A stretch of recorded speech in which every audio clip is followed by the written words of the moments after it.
Bien-aimé, toi que le Seigneur a accordé grâce le souffle de vie en ce jour, en cette semaine, donnons toute la gloire à Dieu, le Père de notre Seigneur Jésus-Christ, qui nous a encore transportés dans le royaume de son amour. Nous sommes dans notre mission et le temps de la grâce, le temps de s'élever, d'être éveillé et de prier. Donc dans la prière, il y a ce que Dieu a déposé en toi, dans ta vie, qui peut nourrir ton esprit et t'amener à certaines résolutions. Il y a aussi une partie de tes grâces, un certain dépôt qui doit venir compléter ce que tu portes déjà, mais qui se retrouve entre les mains des uns des autres et que Dieu pourra apporter au temps convenable vers toi à travers ces personnes selon les besoins de l'esprit. Pour cela, restons toujours éveillés dans la prière. Bien-aimés, le thème qui va nous édifier en ce jour, en cette semaine, c'est la prière, soutenu par le passage de l'Éphésiens chapitre 6, verset 18. Il est écrit, « Faites en tout temps par l'Esprit toutes sortes de prières et de supplications. » Bien-aimés, la prière, c'est comme le carburant dans le moteur de la voiture pour que celle-ci puisse circuler. Plus le moteur a suffisamment de carburant, plus la voiture a la force de rouler et de rouler plus vite encore.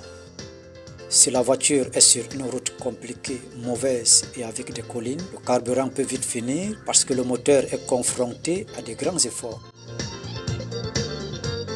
Ceci dit, notre corps c'est la voiture, notre esprit lié à notre cœur c'est le moteur. Et la prière c'est le carburant, l'énergie dans le moteur, qui est notre cœur de l'esprit, auquel nous devons charger à chaque moment pour être toujours actifs, nourrir le Saint-Esprit et le corps-esprit. La prière. Autant donc nous prions, autant nous avons de l'énergie dans notre esprit pour affronter la vie. À chaque moment que nous avons des situations devant nous, nous devons doubler d'ardeur dans la prière. Faire des prières ferventes et avec l'esprit à la dimension de la situation. C'est comme cette voiture qui doit affronter une mauvaise route avec des collines en même temps. Si elle ne charge pas assez de carburant dans le moteur, la mauvaise route risque d'absorber et de la causer une panne sèche. Le moteur va donc s'éteindre et la voiture va s'arrêter. Elle n'arrivera plus à la destination. Donc, bien-aimés, si notre esprit dans notre cœur n'a pas reçu assez d'énergie, été nourri suffisamment à travers la prière fervente, les situations vont nous dominer et nous serons défaillants, puis l'ennemi prendra l'avance sur nous. Prie donc chaque jour devant chaque situation, bonne ou mauvaise, à chaque période de la vie. Ne dis pas, j'ai prié hier pour aujourd'hui, ou alors j'ai prié le matin pour le soir. Non. Prie toujours, car l'énergie que tu as chargée hier était pour la journée d'hier. L'énergie chargée le matin était pour le matin. Les situations du matin, l'atmosphère, le climat du matin ne ressemblent pas à celui du soir. Et savoir que les situations du matin ont déjà absorbé l'énergie produite à travers la prière du matin. Car à chaque voyage, à chaque déplacement que la voiture va effectuer, elle doit consommer du carburant qui est l'énergie du moteur. Car ni les routes ni les voyages ne sont pas pareils. On ne réserve jamais l'énergie de la prière faite à une situation pour une autre situation. Soit il faut ajouter.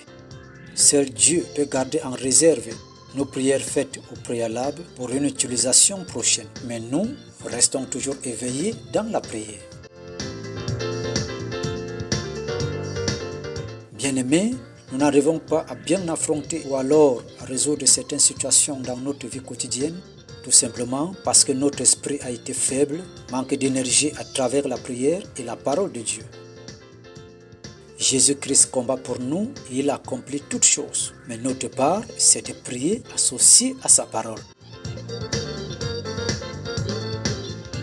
Chaque période de la vie ou alors de la situation a besoin de la prière appropriée pour être au niveau du combat.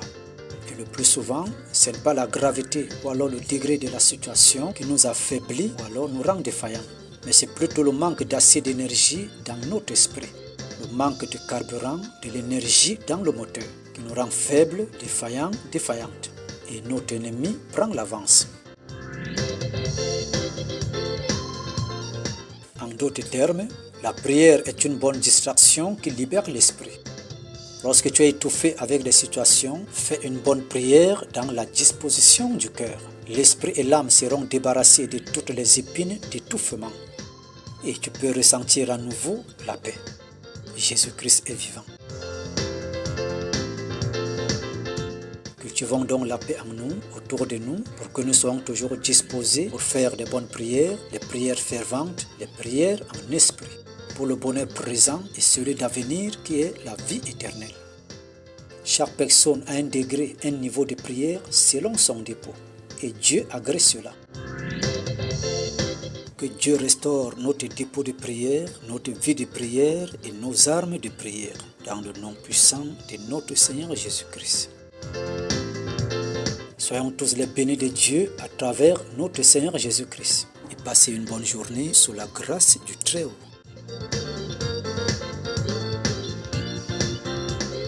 L'émission Il est temps répond au 00229 99 82 55 11. Que Dieu se souvienne toujours de nous et nous bénisse tous. Au nom de Jésus-Christ. Amen.